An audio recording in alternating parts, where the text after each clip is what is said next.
Poursuite de l'audiobook de l'ouvrage d'Andrew Murray intitulé « Le sang de la croix ». 4e chapitre, la foi dans le sang. Lecture de Romains 3, versets 21 à 25. Mais maintenant, sans la loi est manifestée la justice de Dieu, à laquelle rendent témoignage la loi et les prophètes. Justice de Dieu, par la foi en Jésus-Christ, pour tous ceux qui croient. Il n'y a point de distinction, car tous sont péchés et sont privés de la gloire de Dieu. Et ils sont gratuitement justifiés par sa grâce, par le moyen de la rédemption qui est en Jésus-Christ. C'est lui que Dieu a destiné, par son sang, à être, pour ceux qui croiraient, victime propitiatoire, afin de montrer sa justice, parce qu'il avait laissé impunis les péchés commis auparavant, au temps de sa patience, afin, dis-je, de montrer sa justice dans le temps présent, de manière à être juste, tout en justifiant celui qui a la foi en Jésus-Christ. C'est moi-même qui ai pris en charge la traduction de cet ouvrage, qui, à ma connaissance, n'avait jamais été traduit en français. Avant de commencer la lecture du texte d'Andrew Murray, j'aimerais faire une remarque préliminaire concernant le titre de ce chapitre intitulé « La foi dans le sang ». Dans la traduction, j'ai mis une petite note que je vais vous lire. Attention, l'expression « foi en son sang » n'est pas biblique ni scripturaire. D'ailleurs, Romains 3, verset 22 dit expressément « justice de Dieu par la foi en Jésus-Christ pour tous ceux qui croient et par le bien de la foi en Jésus-Christ lui-même et non dans le sang à proprement parler. » De même, au verset 25, il est bien dit « c'est lui, Jésus-Christ, que Dieu a destiné par son sang à être, pour ceux qui croiraient, victime propitiatoire. » Et donc, je le réaffirme, l'expression « foi en son sang » n'est pas écrite textuellement. Ce décalage sémantique peut sembler anodin, mais pourrait conduire à une forme d'idolâtrie subtile du sang pour lui-même, en lui-même, et non plus en relation simplement avec le sacrifice de celui qui nous a aimés et s'est livré pour nous, et non plus en la saine foi en Jésus-Christ lui-même. De même que les catholiques ont fini par adorer le Sacré-Cœur de Jésus, opérant ainsi un décentrage ou décalage idolâtre assez subtil, il est vrai, du cœur adoré plutôt qu'une adoration exclusive réservée à Jésus-Christ lui-même, il ne faudrait pas que les protestants en viennent à venir à offrir un culte non moins idolâtre au sang de Christ et non plus à Christ lui-même. Ces réserves étant ainsi exprimées, nous pouvons commencer la lecture du texte d'Andrew Murray. La foi dans le sang du Christ est la seule chose qui rend intelligibles les doctrines de la sainteté et de la grâce de Dieu, de la nature divine et humaine du Christ, de notre délivrance du péché et de notre union avec Dieu. Dans l'histoire du royaume de Dieu, ainsi que dans l'expérience de chaque croyant, il devient clair que nous avons dans le sang du Christ la révélation suprême de la sagesse, de la puissance et de l'amour de Dieu.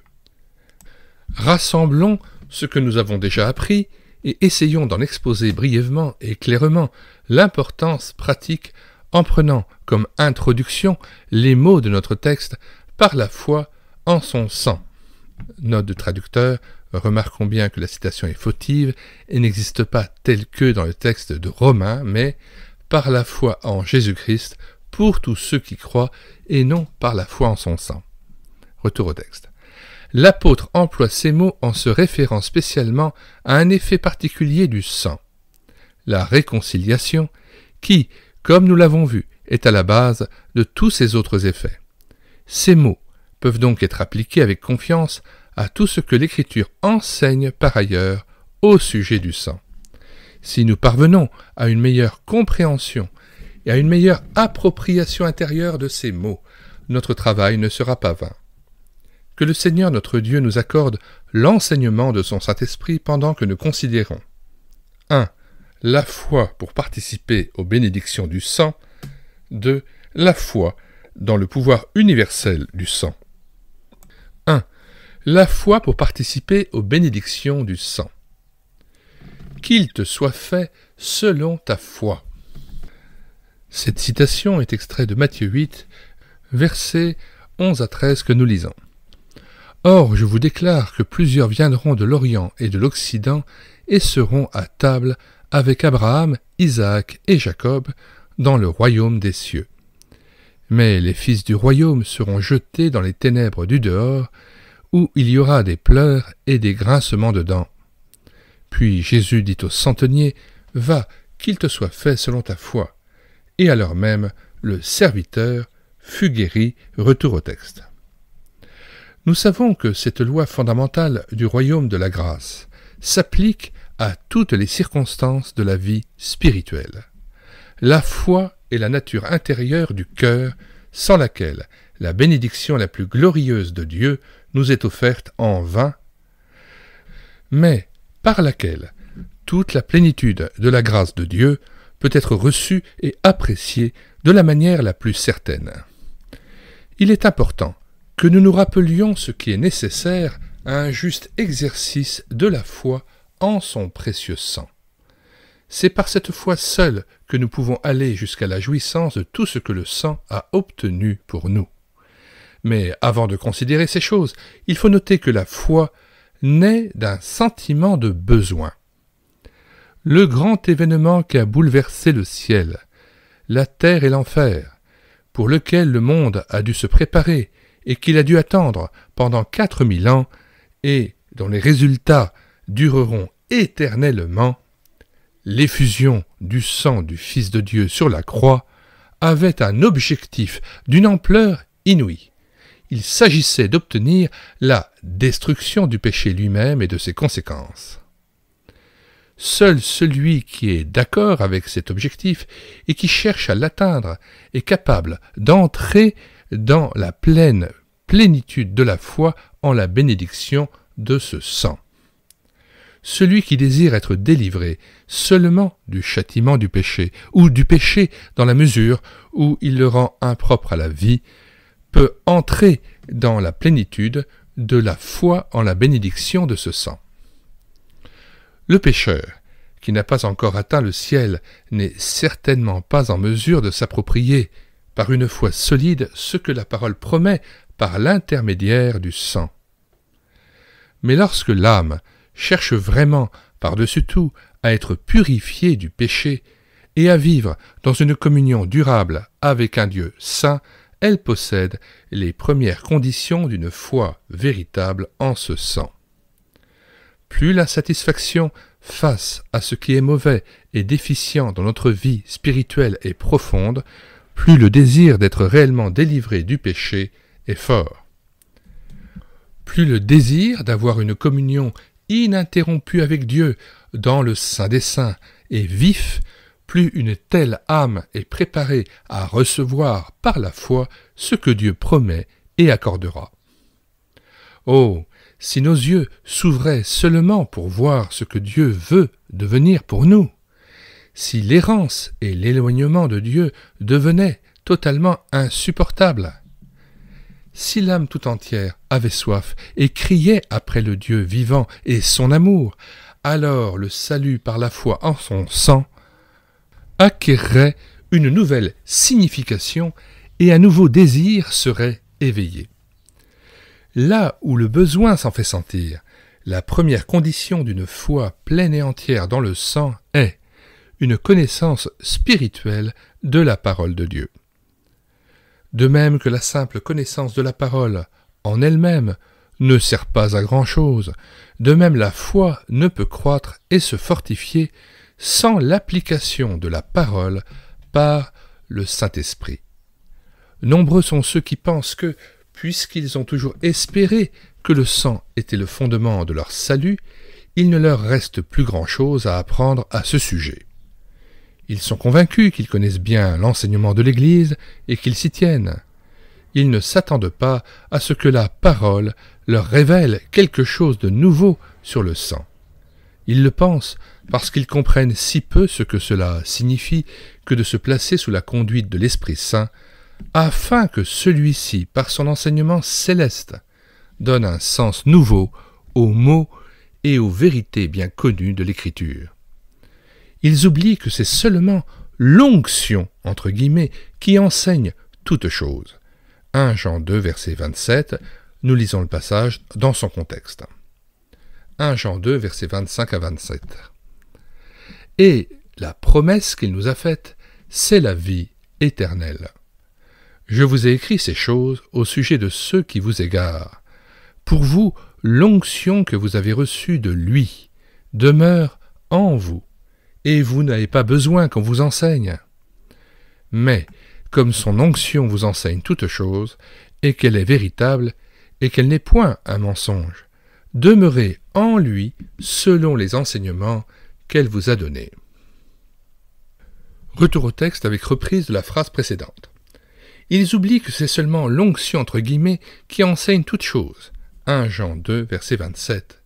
Et que, selon 1 Corinthiens 2, verset 12, « Or, nous n'avons pas reçu l'esprit du monde, mais l'esprit qui vient de Dieu, afin que nous connaissions les choses que Dieu nous a données par sa grâce. » Le croyant qui désire comprendre pleinement la puissance bénie du sang doit se soumettre entièrement à l'enseignement de la parole par le Saint-Esprit d'une manière personnelle et individuelle. Il doit comprendre que les paroles de Dieu ont un sens beaucoup plus large que celui que l'homme lui-même peut leur donner. Que les sujets dont Dieu parle ont une réalité, une puissance et une gloire dont il ne peut lui-même se faire une idée. Mais le Saint-Esprit lui apprendra à comprendre ces choses, pas tout de suite, mais seulement au fur et à mesure qu'il consacrera du temps et se donnera la peine d'apprendre. Croyant au contenu riche, spirituel et vivant de chaque parole de Dieu, celui qui apprend doit comprendre que le sang du Fils de Dieu est un sujet dont Dieu seul connaît la gloire et que lui seul peut révéler. Il doit croire qu'il est possible que chaque facette attribuée au sang soit le fruit d'une manifestation de la puissance divine qui dépasse notre conception. Dans cette attitude d'esprit, il doit méditer sur ce qu'une partie de l'Écriture dit du sang, puis sur ce qu'une autre partie en dit, afin que le Saint-Esprit applique à son âme quelque chose de sa puissance vivifiante. Ce n'est que par un tel usage de la parole, en dépendance de l'enseignement du Saint-Esprit, que la foi peut être fortifiée de manière à reconnaître et à recevoir ce que le sang a à offrir. Nous réalisons ainsi combien il est nécessaire de consacrer du temps à ces choses. Il faut trouver le temps de méditer la parole dans notre culte personnel, afin qu'elle puisse pénétrer dans le cœur. Il ne sert pas à grand-chose de lire un passage, de saisir une pensée nouvelle, puis de s'en aller dans l'espoir qu'une bénédiction s'en suivra. L'âme doit donner à la parole le temps, dans le silence, devant Dieu, de se fixer dans le cœur. Sinon, elle sera à nouveau chassée par la précipitation du monde. La pensée peut rester, mais elle n'a pas la force. Il faut donner du temps, pas seulement de temps en temps, mais régulièrement et constamment. Jour après jour, peut-être même semaine après semaine, je dois me soumettre et m'abandonner à la parole, entre guillemets, que je désire approuver. Elle ne peut devenir réellement la possession de mon âme qu'en se logeant dans mon être spirituel et en y devenant partie intégrante. C'est ainsi que la foi vient par la parole de Dieu. Lisons Romains 10, versets 16 et 17. Mais tous n'ont pas obéi à la bonne nouvelle. Aussi Ésaïe dit-il, « Seigneur, qui a cru à notre prédication ?» Ainsi, la foi vient de ce qu'on entend, et ce qu'on entend vient de la parole de Christ. Retour au texte. La foi est le cœur qui entend et reçoit la parole de Dieu. Elle écoute attentivement pour comprendre ce que Dieu dit. La foi est l'œil qui cherche à placer devant lui, comme un objet d'importance vitale, ce qui autrement ne resterait qu'une pensée. La foi voit donc l'invisible. Elle observe les choses qui ne se voient pas. elle est l'évidence même de ces choses. La foi est habituée à s'entourer et à demeurer au milieu des choses que la parole conduit l'intelligence à considérer comme des réalités célestes. C'est ainsi qu'elle cherche à voir en esprit le sang porté au ciel et aspergé sur le trône et, par l'esprit, aspergé sur l'âme avec des résultats puissants. Lecture de la note 4 à propos du fait que le sang soit porté au ciel et aspergé sur le trône.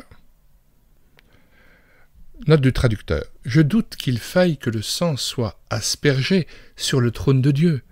Dieu étant 3 fois saint, en quoi aurait-il besoin d'être purifié par le sang? Voilà une incongruité qu'il fallait relever dans le propos d'Andrew Murray. Je préférerais dire, quant à moi, que le sang est aspergé, en quelque sorte, devant le trône de Dieu, comme témoignage du sacrifice parfait qui a été réalisé une fois pour toutes. Retour au texte. Mais la foi n'est pas seulement une oreille et un œil pour vérifier, elle est aussi une main et une bouche pour recevoir. Ce qu'elle entend de la parole, ce qu'elle voit de l'esprit, elle se l'approprie pour elle-même. La foi s'abandonne à l'impression produite par ce qu'elle entend, se place sous l'influence d'objets invisibles jusqu'à ce qu'elle se soit assurée un logement dans le cœur, dans leur puissance céleste et vivifiante. La foi accepte comme une certitude que ce que la parole de Dieu dit, la puissance de Dieu est prête à le réaliser objectivement. La foi sait que lorsqu'elle accepte la parole, mais qu'elle n'a pas encore fait l'expérience tant attendue, c'est seulement parce qu'elle n'est pas encore assez forte pour participer intérieurement à ce qu'elle sait approprier. Il ne permet pas que cela le décourage, mais il se consacre encore plus à la persévérance jusqu'à ce que l'âme entière s'ouvre pour recevoir la bénédiction. Elle sait que la confiance doit toujours être associée à l'abandon et que s'il y a un report, ce n'est que jusqu'à ce que l'abandon soit complet, alors la foi sera certainement couronnée et exaucée. Il ne nous est pas difficile d'obtenir l'appropriation de toutes les bénédictions du plein salut par la foi en son sang, de chaque mot différent qui est utilisé dans l'Écriture au sujet du sang. Racheté, purifié, sanctifié, acheté, rapproché par le sang. La foi dit, ce mot a une signification céleste, plus riche et plus profonde que ce que je peux saisir, mais la bénédiction dans sa puissance céleste est la mienne. Dieu lui-même, par son pouvoir divin, rendra cette question réelle pour moi. J'ose compter avec confiance sur le fait que cette bénédiction, dans un sens qui dépasse toute compréhension humaine, est mienne. Je dois simplement attendre le temps de Dieu. Je n'ai qu'à vivre selon l'Esprit et à me laisser conduire par lui, en m'abandonnant entièrement, afin que Dieu puisse prendre possession de moi. C'est lui-même qui m'apportera cette bénédiction dans toute sa puissance. Note 5. Il y a curieusement dans la veine pentecôtiste à laquelle Andrew Murray appartient, cette obsession curieuse et inquiétante de la puissance qu'il faudrait rechercher presque pour elle-même, conception vis-à-vis de laquelle j'aimerais aussi me distancier. Pour ma part, je dirais plutôt Dieu est puissant et exauce en venant comme la rosée, comme une rosée, à sa manière, avec éclat ou non. Veillons plutôt à recevoir avec douceur la parole qui a été plantée en nous, en ayant les yeux rivés, non sur nous, ou la puissance de notre ministère, mais sur Christ Pantocrator, le Tout-Puissant, et Dieu le Père. Jacques 1, 21-22. C'est pourquoi, rejetant toute souillure et tout excès de malice, recevez avec douceur la parole qui a été plantée en vous et qui peut sauver vos âmes. Mettez en pratique la parole, et ne vous bornez pas à l'écouter en vous trompant vous-même par de faux raisonnements. Osée 6, versets 2 à 4. Il nous rendra la vie dans 2 jours. Le 3e jour, il nous relèvera, et nous vivrons devant lui. Connaissons, cherchons à connaître l'Éternel. Sa venue est aussi certaine que celle de l'aurore. Il viendra pour nous comme la pluie du printemps qui arrose la terre. Que te ferai-je, Éphraïm? Que te ferai-je, Juda? Votre piété est comme la nuée du matin, comme la rosée qui bientôt se dissipe. Retour au texte. C'est dans la communion avec le Seigneur Jésus lui-même que la foi peut être exercée et fortifiée. C'est une chose trop peu comprise que Dieu ne nous accorde le salut qu'en, pas seulement par, mais en le Sauveur. Jésus vivant est le salut. C'est en lui que nous devons trouver chaque jour notre vie et notre salut. En outre, ce n'est qu'en vivant en communion directe avec lui que notre foi peut croître et triompher.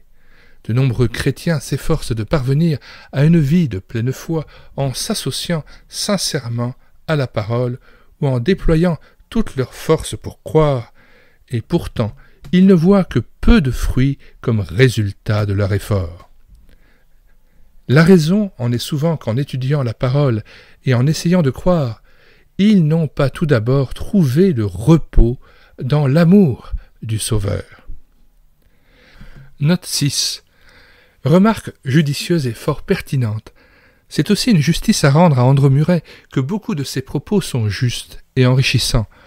Notre critique se veut donc équilibrée, incluant aussi des remarques positives lorsque le texte fait progresser l'Église et va dans le bon sens. Retour au texte.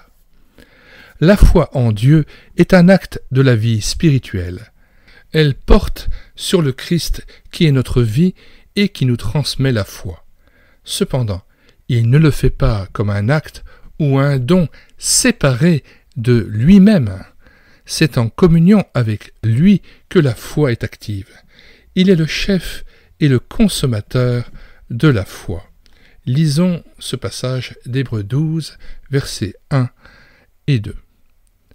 Nous donc aussi, puisque nous sommes environnés d'une si grande nuée de témoins, rejetons tout fardeau et le péché qui nous enveloppe si facilement et courons avec persévérance dans la carrière qui nous est ouverte, ayant les regards sur Jésus, le chef et le consommateur de la foi, qui, en vue de la joie qui lui était réservée, a souffert la croix, méprisé l'ignominie et s'est assis à la droite du trône de Dieu. Alors, une petite note concernant la traduction de l'expression « le chef et le consommateur de la foi ». En grec, on peut traduire aussi « celui qui est à l'origine de la foi », parce que le verbe arkein peut vouloir dire « commander », mais aussi « commencer quelque chose », celui qui est à l'origine de la foi et qui l'amène à la perfection, ce qui est une expression qui a un sens tout à fait opportun dans le texte aussi. Christ est à l'origine de notre foi, il crée la foi en nous et l'amène à la perfection. Retour au texte. Ceux qui marchent avec lui apprennent de lui à exercer la foi. La lumière qui conduit à la pleine assurance de la foi se trouve de toutes les façons dans le visage de Jésus. Regardez son visage, s'asseoir à ses pieds pour que la lumière de son amour brille sur l'âme, est un moyen sûr d'obtenir une foi solide. Celui qui aspire à une telle foi pour parvenir à la connaissance de la pleine puissance du sang n'a qu'à pratiquer cette communion. Note 7. Voir la note 5 sur l'emploi abusif, teinté d'un certain mysticisme malaisant chez André Muret de l'expression « puissance du sang ». En effet, le chrétien entre dans le plein repos de Dieu lorsqu'il reconnaît, par la foi, l'œuvre parfaite et entièrement accomplie et suffisante de Christ à la croix. L'accepter simplement suffit pour être au bénéfice de ce sacrifice parfait. Pourquoi rajouter aux paroles de Dieu? Proverbe 30, verset 5. Toute parole de Dieu est éprouvée, il est un bouclier pour ceux qui cherchent en lui un refuge. N'ajoute rien à ces paroles, de peur qu'ils ne te reprennent et que tu ne sois trouvé menteur. Retour au texte. L'effusion de son sang a été la preuve de son amour indicible envers nous. Il s'est donné lui-même pour nous, afin de nous racheter de toute iniquité et de se faire un peuple qui lui appartienne, purifié par lui et zélé pour les bonnes œuvres. Tite 2, versets 11 à 14 que nous lisons. Car la grâce de Dieu, source de salut pour tous les hommes, a été manifestée. Elle nous enseigne à renoncer à l'impiété et aux convoitises mondaines, et à vivre dans le siècle présent selon la sagesse, la justice et la piété, en attendant la bienheureuse espérance et la manifestation de la gloire du grand Dieu et de notre Sauveur Jésus-Christ, qui s'est donné lui-même pour nous, afin de nous racheter de toute iniquité et de se faire un peuple qui lui appartienne, purifié par lui et zélé pour les bonnes œuvres. Fin de citation. Son sang est la puissance par laquelle il prend possession de nous pour lui-même, pour nous sanctifier. Tout ce qui est nécessaire pour que le sang opère puissamment en nous, c'est que la foi en lui devienne plus large, plus brillante et plus forte. Celui qui aspire à une foi aussi pleine ne la trouvera que dans la communion avec Jésus, mais il la trouvera certainement. C'est son œuvre de transmettre le sang. C'est aussi son œuvre d'accroître la foi. Qu'il y ait seulement un abandon sans partage au Seigneur Jésus, le sacrifice du moi, entre guillemets, de la vie, afin de marcher avec lui. Dans cette marche, l'incrédulité s'éteindra. Cet abandon sans partage est cependant indispensable. La foi véritable implique toujours un abandon total. Croire de tout son cœur signifie s'abandonner de tout son cœur à ce Jésus en qui réside la vie et le salut. La volonté et la loi du Seigneur Jésus sont inséparables de sa personne et de son amour. Nous ne pouvons ni le connaître ni le recevoir sans connaître et recevoir sa volonté. L'obéissance est la seule caractéristique sûre de l'abandon de la foi. Et la foi qui n'est pas associée à l'obéissance est une imagination ou un préjugé, il n'y a pas d'abandon véritable au Christ. Mais la foi dans laquelle se trouve cet abandon authentique pousse toujours plus loin la compréhension de ce que signifie le sang et l'expérience de ce qu'il peut faire. 2. La foi dans le pouvoir universel du sang. Nous ne répéterons pas ce qui a déjà été dit sur les différents effets du sang, mais nous soulignerons quelques caractéristiques particulières de la manière dont le sang accomplit son œuvre. La foi, cependant, doit d'abord être stimulée pour reconnaître et s'approprier le fait que les effets bénis du sang, rendant toute chose possible, sont éternels et illimités. Tout est possible. Le sang a un pouvoir divin pour produire des résultats en nous aujourd'hui. Nous avons plusieurs fois parlé de la puissance merveilleuse que le sang de Jésus a manifestée immédiatement après qu'il l'a versé. C'est par ce sang que Jésus, dans sa sainte marche triomphale, a brisé les portes de la mort et du séjour des morts, et qu'il a emmené ses captifs, ses prisonniers, avec lui. Note 8. Nous lisons Éphésiens 4, versets 7 à 9, auquel ce passage fait allusion. « Mais à chacun de nous la grâce a été donnée selon la mesure du don de Christ. C'est pourquoi il est dit, étant monté en haut, il a emmené des captifs. » Littéralement en grec, il a captivé la captivité. Voir Apocalypse 13, verset 10. Et il a fait des dons aux hommes. Or, que signifie « il est monté » sinon qu'il est aussi descendu dans les régions inférieures de la terre. Celui qui est descendu, c'est le même qui est monté au-dessus de tous les cieux afin de remplir toutes choses. Retour au texte, avec reprise de la phrase précédente. C'est par ce sang que Jésus, dans sa sainte marche triomphale, a brisé les portes de la mort et du séjour des morts, et qu'il a emmené ses captifs, ses prisonniers avec lui. C'est ainsi que, vainqueur, il a pu voir les portes du ciel s'ouvrir pour le sang et qu'il a pu prendre possession du Saint des Saints de Dieu en notre nom.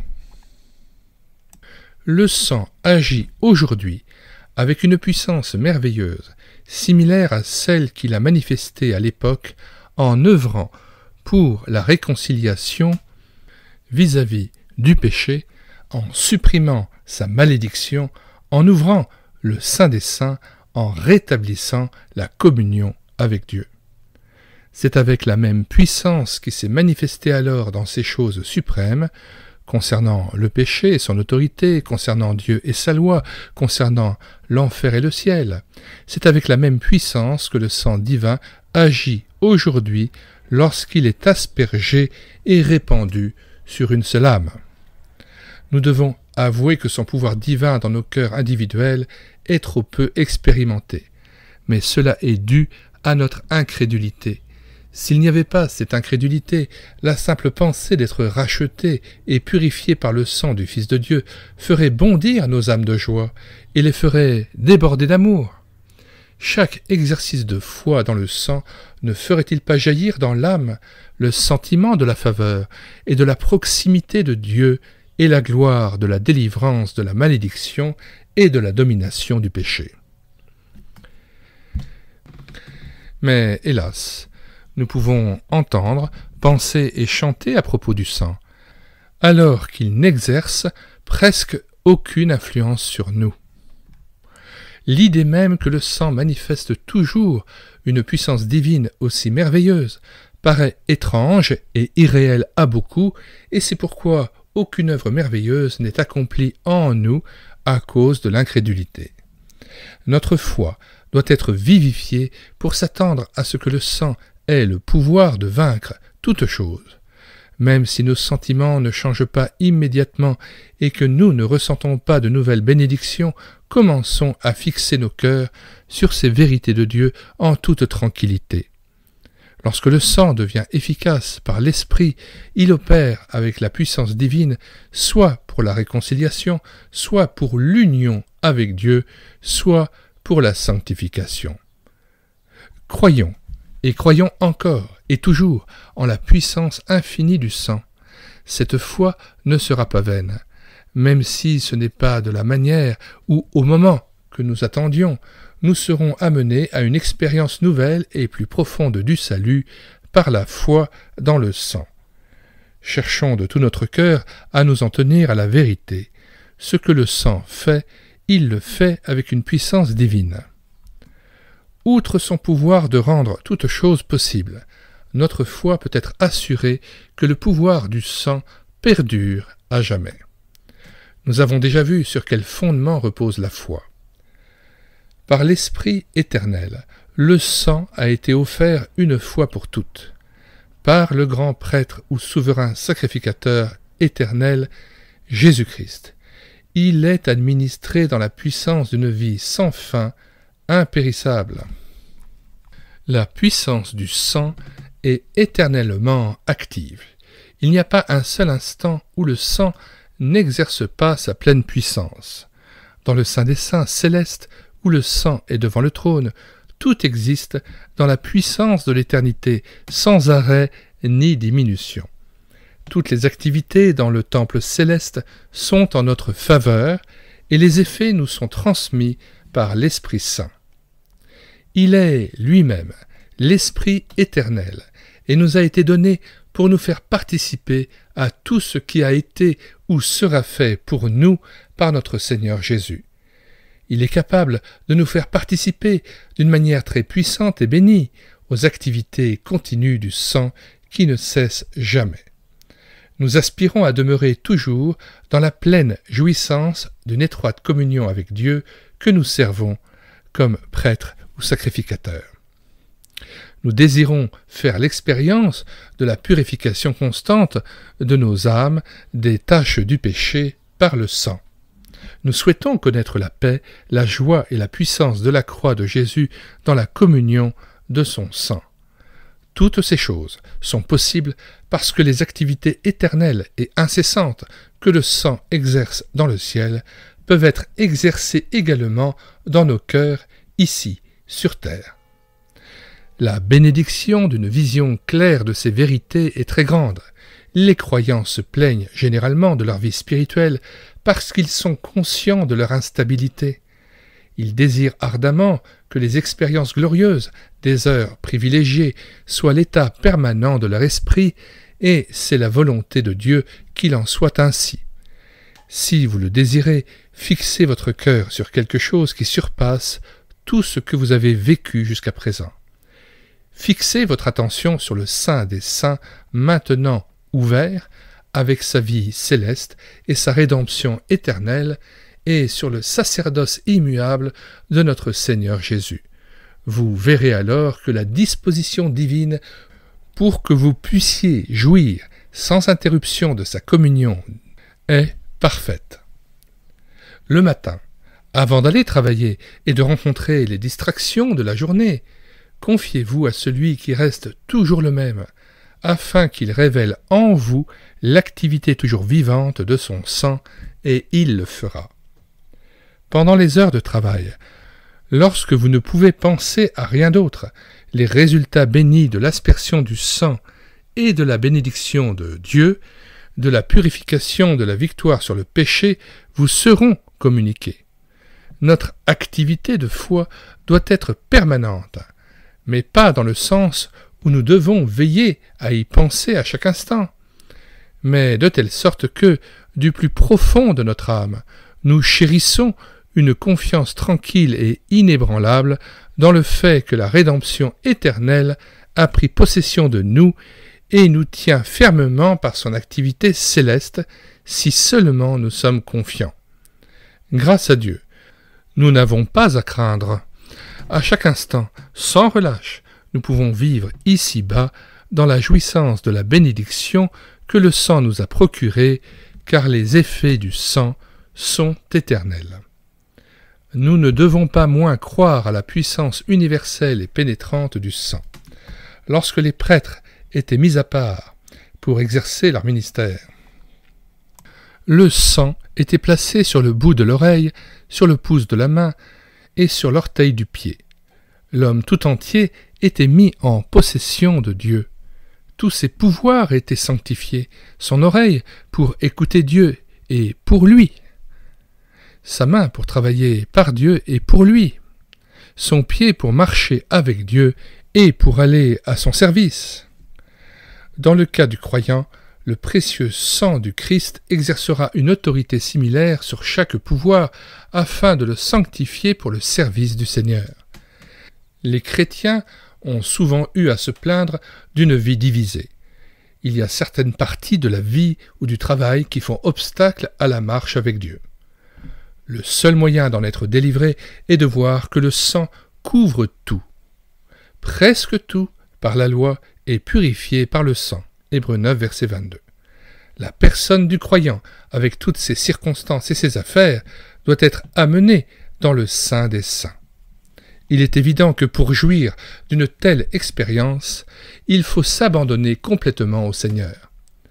Le prêtre qui a été marqué par le sang sur l'oreille, la main et le pied, afin que toutes les activités de ses membres soient sanctifiées, a dû reconnaître qu'il avait été séparé pour le service de Dieu. Le croyant doit s'abandonner non moins entièrement pour être et vivre uniquement pour Jésus.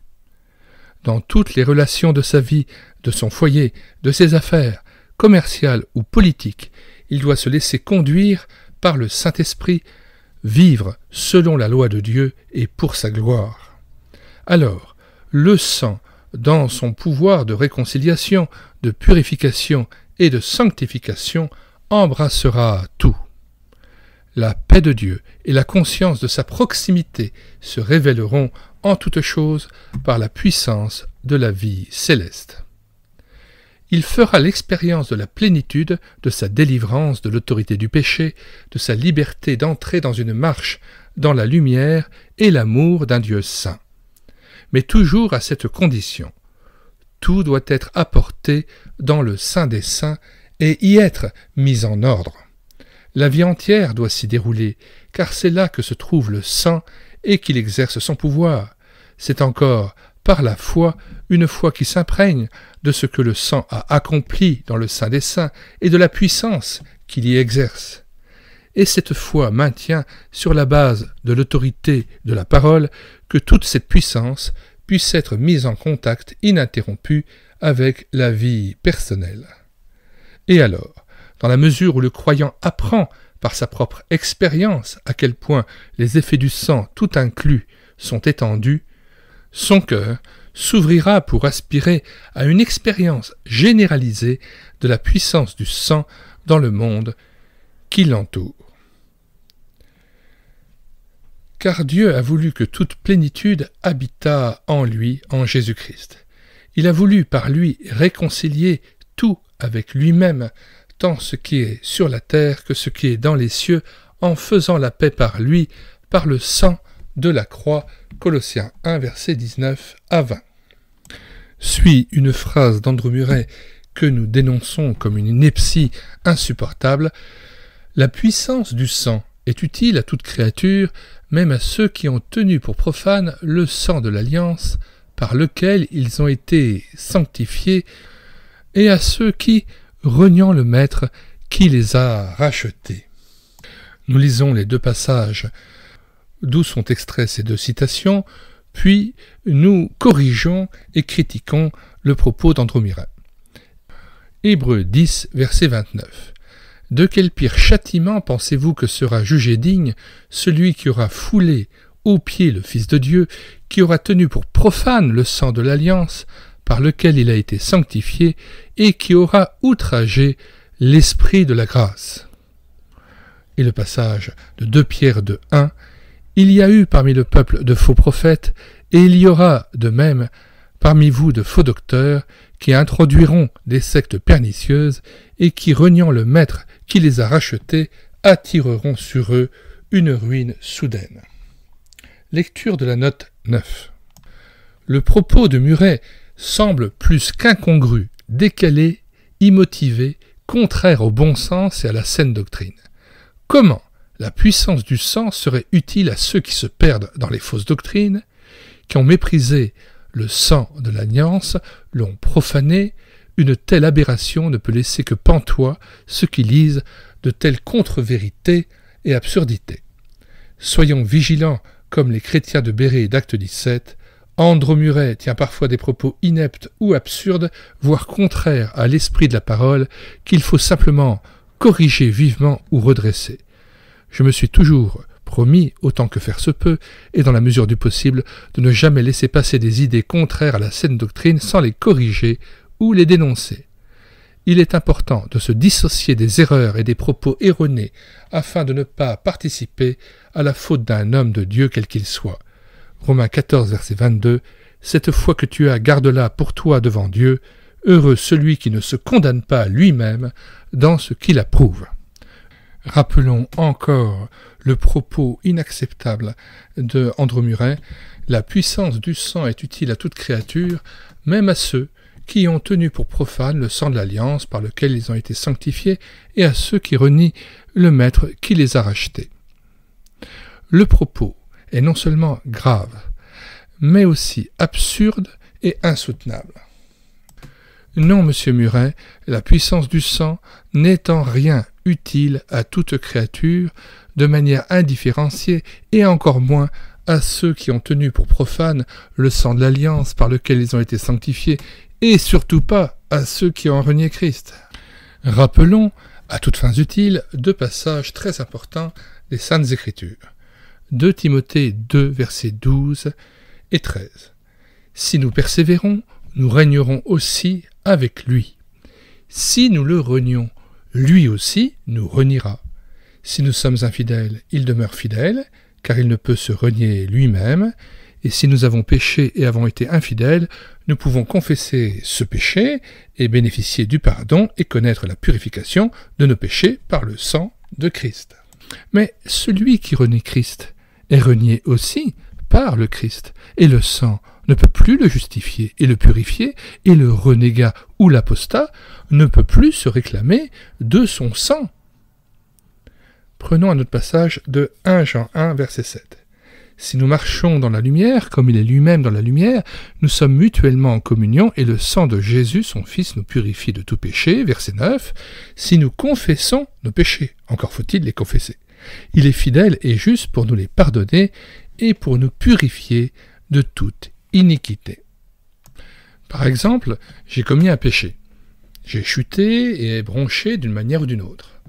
Face à cette faute, cette infidélité, je viens à Jésus humblement et lui demande pardon de mes lèvres en confessant ce péché et en croyant que son sang a coulé pour moi à la croix. Jésus me pardonne. Je reçois alors son pardon et sa purification.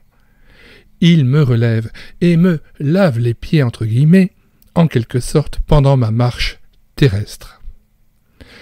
Lisons Hébreux 4, verset 15. Car nous n'avons pas un souverain sacrificateur qui ne puisse compatir à nos faiblesses. Au contraire, il a été tenté comme nous en toutes choses, sans commettre de péché.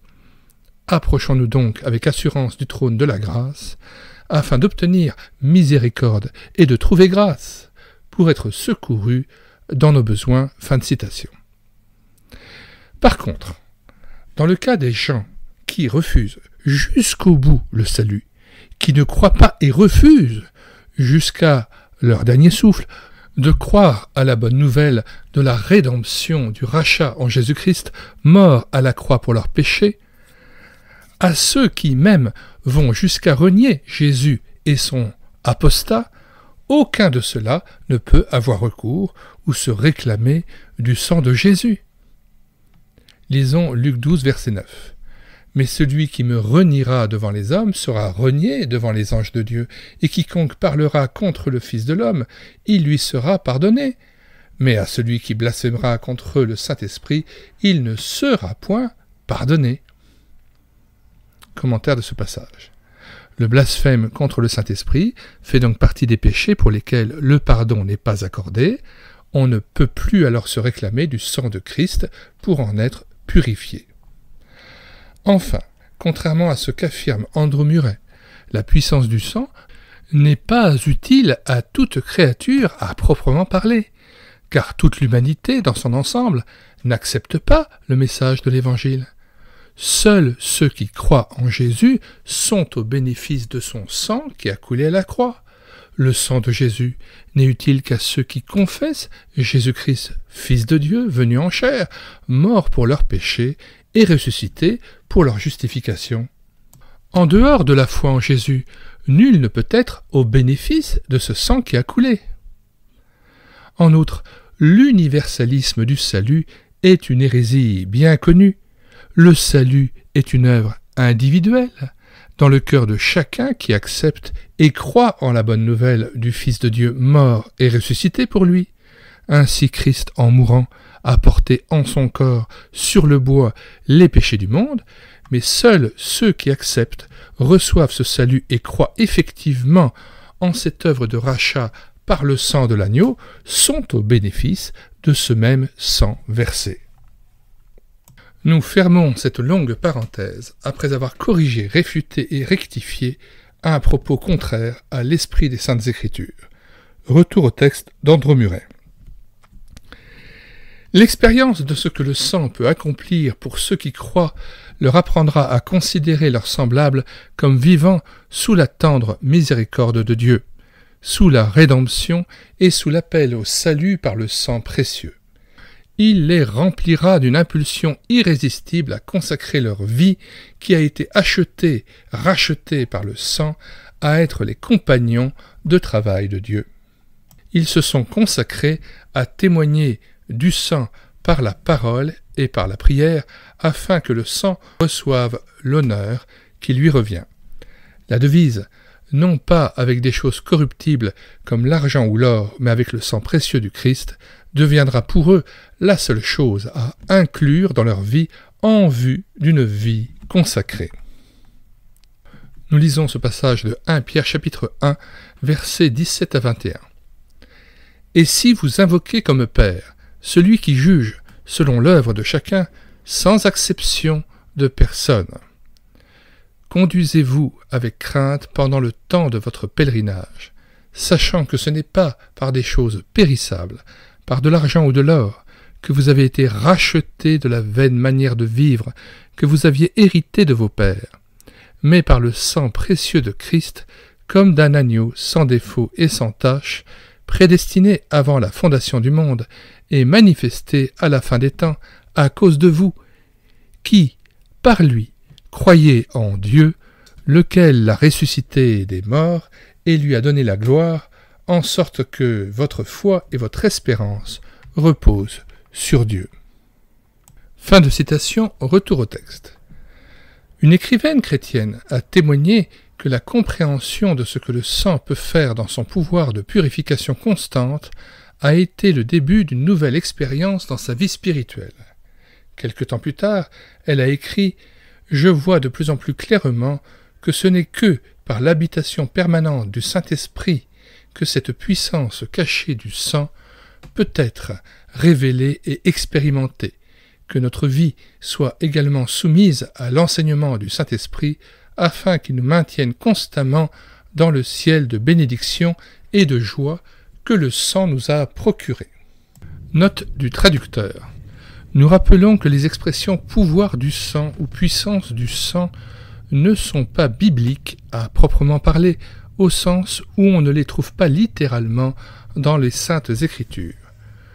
Ce que l'effusion du sang de Jésus a permis est une réalité remarquable, fondatrice de notre foi chrétienne. Effectivement, la mort de notre Seigneur Jésus à la croix permet l'expiation de notre péché.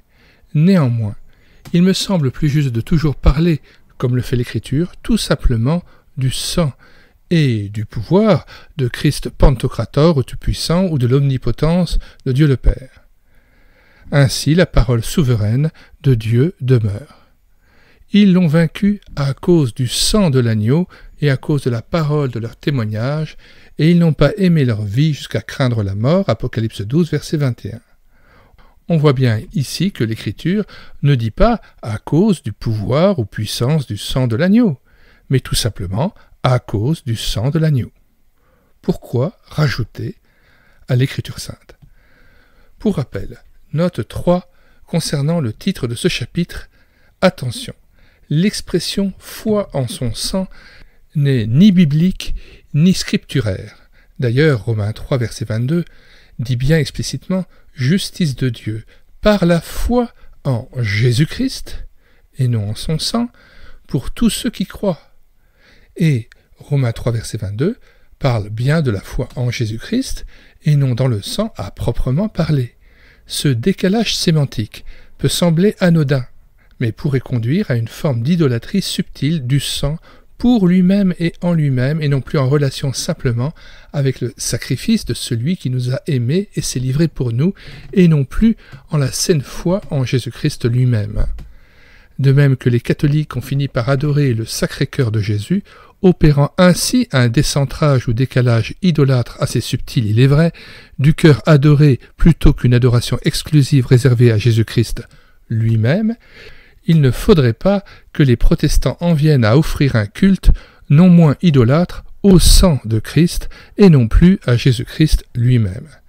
C'est peut-être une évidence, mais il faut savoir verbaliser les éléments de doctrine de façon claire et sans équivoque pour éviter toute déviation. Terminons ce chapitre par la citation de Apocalypse 11, versets 16 et 17. « Et les 24 vieillards qui étaient assis devant Dieu sur leur trône se prosternèrent sur leurs faces, et ils adorèrent Dieu, en disant « Nous te rendons grâce, Seigneur Dieu Tout-Puissant, qui est et qui était, de ce que tu as saisi ta grande puissance et pris possession de ton règne. » Nous vous invitons à vous reporter à la description de cette vidéo, aux commentaires de cette vidéo, où nous avons mis le lien de téléchargement gratuit de cet ouvrage d'Andrew Murray, intitulé « Le sang de la croix ». Nous vous rappelons aussi le lien vers la playlist de l'ouvrage d'Andrew Murray, « Le pouvoir du sang de Jésus », que nous avons aussi lu intégralement, et que vous pourrez télécharger à partir du site médiathèquechrétienne.fr. Nous vous laissons aussi le lien de téléchargement de cet ouvrage dans la description de cette vidéo. Nous vous invitons à regarder aussi les autres liens vers d'autres ouvrages se rapportant à la même thématique ou avoisinant cette thématique, ainsi que le lien vers d'autres playlists assez nombreuses que nous avons préparées pour vous et qui font la richesse de cette chaîne YouTube. Elle écoutait sa parole, chaîne que nous avons créée en synergie avec le site internet médiathèquechrétienne.fr afin de pouvoir assurer la réédition numérique des ouvrages chrétiens épuisés et non réédités, comme l'était cet ouvrage d'Andrew Murray, ouvrage que nous avons traduit intégralement pour vous, afin qu'il puisse aussi enrichir votre vie spirituelle. Et même si nous ne partageons pas intégralement tous les propos et les aspects de la théologie d'Andrew Murray, nous avons pensé que ce livre peut enrichir l'Église, à condition bien sûr de pouvoir toujours avoir ce discernement et cette vigilance quant aux propos qui sont tenus.